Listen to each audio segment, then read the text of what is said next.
Samajwadi party में स्कूलों में भैंस बैठकर सोया करती थी।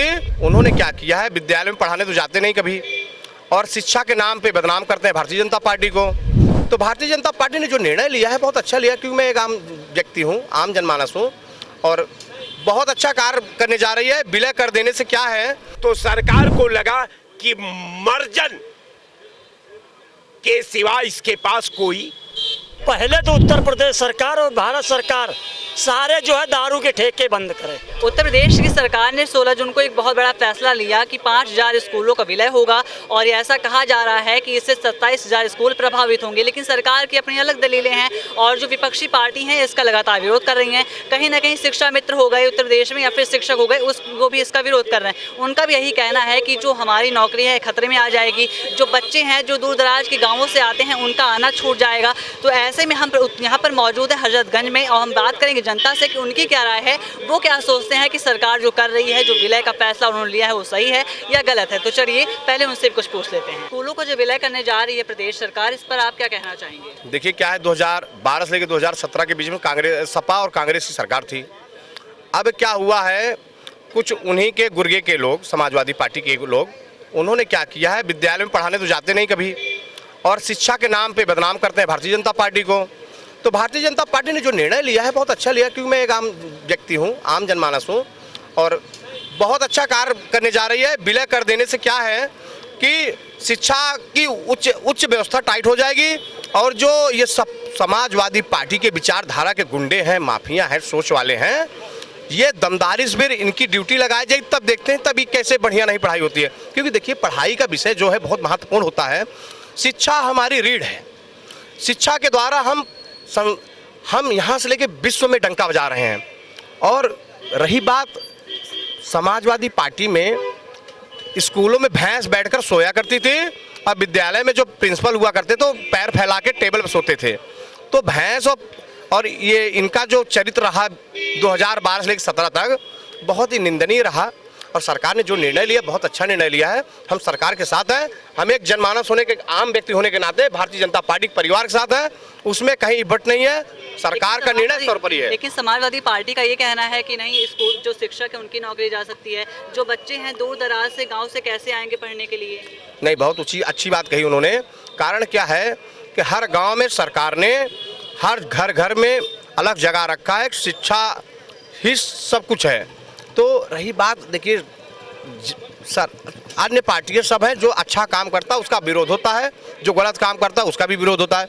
लेकिन जहाँ तक है, अभी तक फिलहाल भारतीय जनता पार्टी ने जो निर्णय लिया है, या पार्टी के जो मुखिया हैं, माननीय मुख्यमंत्री जी योगी आदित्यनाथ जी, बहुत अच्छा निर्णय लिया है। उनके निर्णय से सभी सहमत हैं, और आप सब भी समझदार हैं। क्योंकि आप एक चीज़ देखिए, अब सारे बच्चे प्राइवेट में जाने लगे, क्योंकि सब ज़्यादा समाजवादी पार्टी के लोगों का विद्यालय है, और प्राइवेट विद्यालय उन्हीं का है, और उन्हीं वो विलय हो रहा है तो कहीं ना कहीं उनको भी फायदा होगा।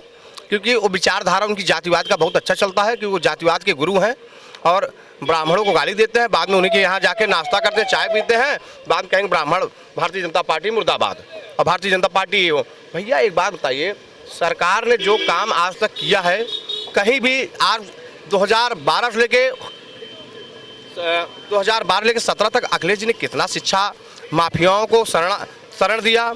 अभी फिलहाल बहुत ज़्यादा दिन की बात नहीं, 3-4 साल की घटना है, प्रयागराज में सबसे बड़ा शिक्षा माफिया समाजवादी पार्टी का पकड़ा गया, और आज भी जेल में है। और आज भी ऐसे लोग हैं समाजवादी पार्टी के लोग, जो अपनी दबा के काम कराते हैं, और पार्टी के खिलाफ नारेबाजी करते हैं, और झूठा आरोप लगाते हैं। मैं भारतीय जनता पार्टी का व्यक्ति हूँ, जो कि खाटी समाजवादी पार्टी के लोग हैं, उनका कहना करना दोनों में बहुत ज़मीन आसमान का फर्क है।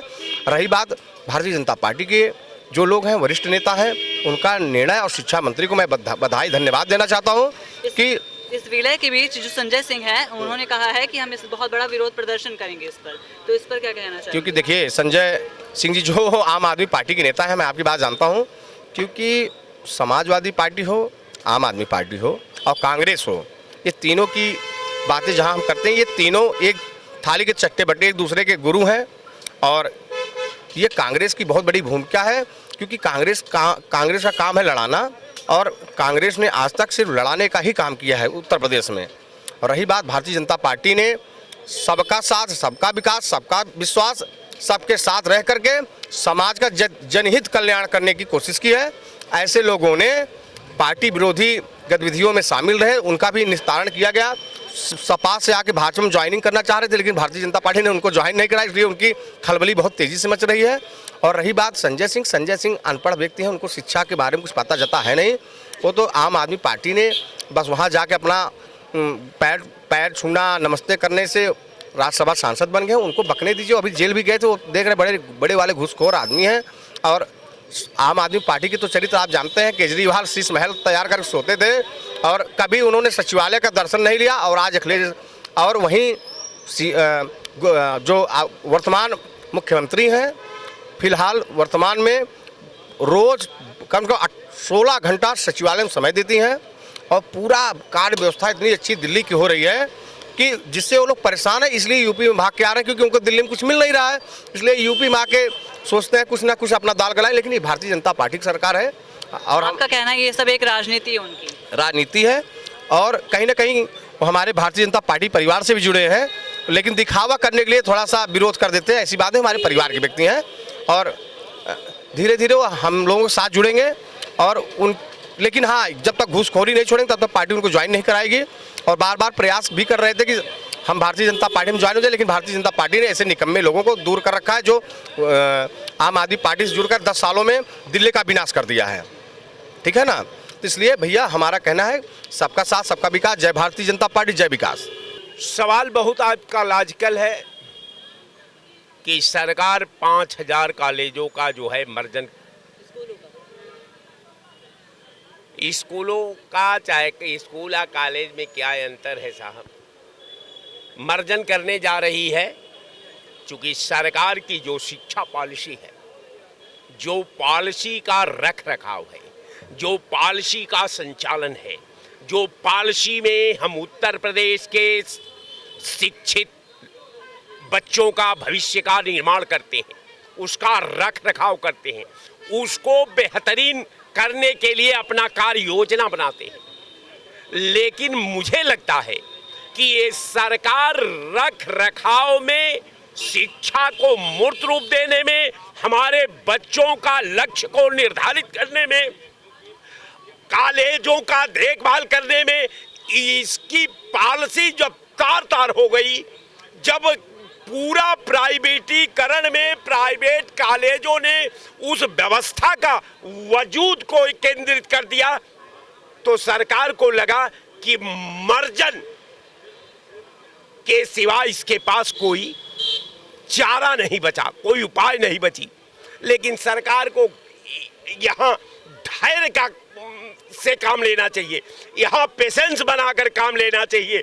उस शिक्षा विभाग की पॉलिसी के सारे मानक को फिर पुनः निरीक्षण करने का आवश्यकता थी और उस पर मंथन करने की आवश्यकता थी कि हमारे पॉलिसी में कहां से विभेद पैदा हुआ, जिसके वजह से हमें कॉलेजों का मर्जन करने का सपना देखना पड़ा। तो मैं सरकार को फेलोर यहाँ मानता हूँ, इसके शिक्षा नीति को फेलोर मानता हूँ, इसके रख रखाव का फेलोर मानता हूँ, इसकी व्यवस्था को फेल मानता हूँ।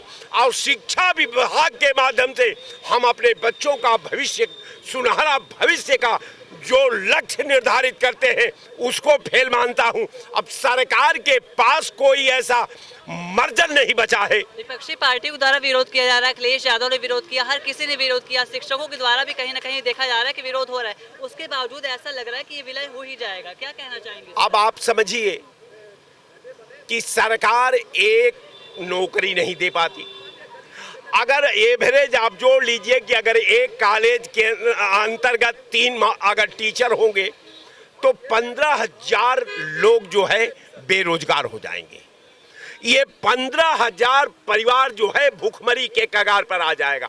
बिल्कुल आपकी पॉलिसी यहाँ केंद्रित है कि यहाँ बच्चे नहीं हैं, लेकिन सवाल तो ये है कि जहाँ का टीचर 8,000 में पढ़ाता है, वो कॉलेज में लंबी छात्रों की कतार है। आज जहां आप 1 लाख रुपया तनख्वाह देते हैं, वहां आप फेल होते जा रहे हैं। तो कहीं ना कहीं आपका रख रखाव का पॉलिसी में ये है, एक रूपता नहीं है। आज जब एक रूपता नहीं होगी, जब एकता में अनेकता पैदा होगी, तो उसकी व्यवस्था भी छिन्न भिन्न होगी, उसके सपने भी छिन्न भिन्न होंगे, वहाँ संवैधानिक प्रोसीडिंग में छिन्न भिन्न होगी। यही जो है मर्जन का, मुझे लगता है कि मर्जन के पीछे सरकार को बच्चों के भविष्य का सृजन की कोई गंभीरता नहीं है। इसको एक ही बात सता रही है कि केवल कॉलेजों का मर्जन कर दो, अपनी जिम्मेवारी से मुक्त हो जाओ और पूरी व्यवस्था को प्राइवेटीकरण में दे दो। तो प्राइवेट से अगर व्यवस्था सुधर जाए तो प्राइवेट तो लोकसभा विधानसभा भी हो जाना चाहिए। आपका क्या कहना है इस पर? इस पर हमारा कहने का मकसद ये है, पहले तो उत्तर प्रदेश सरकार और भारत सरकार सारे जो है दारू के ठेके बंद करे। आप इस पर क्या कहना चाहेंगे? इसको स्कूल वाले मामले पर पहले तो भारत सरकार और राज्य सरकार सारे जो है दारू ठेका बंद करे। दूसरी बात रहेगा, जितने प्राइवेट विद्यालय चल रहे हैं सरकार उनको बंद करे। अगर आज भी यहाँ पर आप खड़े हैं तो शिक्षा की बदौलत से खड़े हैं। इसकी हम घोर निंदा और घोर विरोध करते हैं, और शिक्षा बचाने के लिए और स्कूल बचाने के लिए जो लोग जुटे हैं उनको मैं कूट कूट बधाई देता हूँ। संजय सिंह जो विरोध करने जा रहे हैं 9 तारीख को, उसका क्या कोई फर्क दिखेगा आपको? बहुत बड़ा फर्क दिखेगा। देखिए, संजय सिंह जी एक तब के लहू से निकले हैं और वो पढ़े लिखे हैं और एक राज्यसभा सांसद हैं, देश की सबसे बड़ी पंचायत में मेंबर है, जिन्होंने मतलब जो है न हिंदू न मुसलमान न सिख न ईसाई, केवल इंसान की और भाई बंदगी की बात की है। सरकार तो कह रही है सब कुछ अच्छा हो जाएगा, शिक्षा में गुणवत्ता जो है वो बहुत सुधार हो जाएगा। ये मायावती जी की बहन कुमारी मायावती जी का शासन का कानून बनाया हुआ है कि जहाँ पर 250 आबादी है वहाँ पर जो है स्कूल खोला जाए। खोला था बहन मायावती जी ने, लेकिन सरकार तो कह रही बंद कर देंगे, उसका क्या? देखिए, सरकार से तो हम यही मांग करते हैं कि पहले दारू की ठेका बंद कराइए और जो है उसको क्या कहते हैं, अरे उसको दारू प्राइवेट स्कूल बंद कराइए, और एक शिक्षा की बदौलत से चाहे माननीय प्रधानमंत्री जी हो चाहे मुख्यमंत्री जी हो, सब लोग शिक्षा की बदौलत से ही बैठ